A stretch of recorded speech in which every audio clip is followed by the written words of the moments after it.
అందరికీ హాయ్ అండి. ఈరోజు మనం మటన్ తలావా చేసుకుంటున్నాము. దానికోసం బోన్‌లెస్ మటన్ ఒక పావు కేజీ తీసుకుంటున్నాము. మరీ ఎక్కువగా ముదురుగా అని తీసుకోవద్దండి మటను. ఇప్పుడు ఇది కుక్కర్‌లో వేసేసుకొని పసుపు, కారం, అల్లం పేస్ట్, ఆయిల్ వేసుకొని దాంతో పాటుగా కొంచెం వాటర్ వేసుకొని మనం దీన్ని 8 విజిల్స్ దాకా ఉడికించుకోవాలి.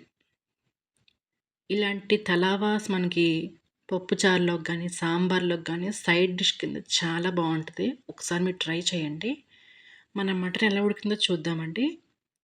ఇలా పట్టుకుంటే చాలండి. ఉడికిపోయింది చూడండి మటను. ఇప్పుడు మనం తవ పెట్టేసుకొని, ఆయిల్ వేసుకొని, ఉల్లిపాయ, పచ్చిమిర్చి, కరివేపాకు వేసుకొని ఒకసారి మనం ఫ్రై చేసుకుందామండి. ఎక్కువ ఫ్రై చేయాల్సిన అవసరం లేదు. కొంచెం వేగితే చాలు. ఇలా వేగిన ఉల్లిపాయలలో మనం ఇప్పుడు ఉడికించి పెట్టుకున్న మటన్‌ని నీళ్ళతో సహా వేసేసుకోండి.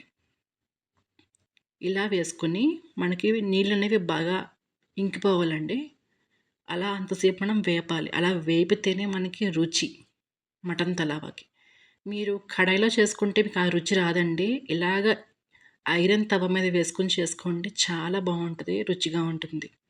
ఇప్పుడు దీంట్లో మనం పసుపు, ఉప్పు, కారం, ధనియాల పొడి, జీలకర్ర పొడి, గరం మసాలా అన్ని పొడులు వేసేసుకొని ఒక్కసారి మనం ఫాస్ట్‌గా మనం కలిపేసుకోవాలి. అంతేనండి. మన మటన్ తలావా అయిపోయినట్టే. మీకు నచ్చిందని అనుకుంటున్నానండి. Thanks for watching. Thank you so much.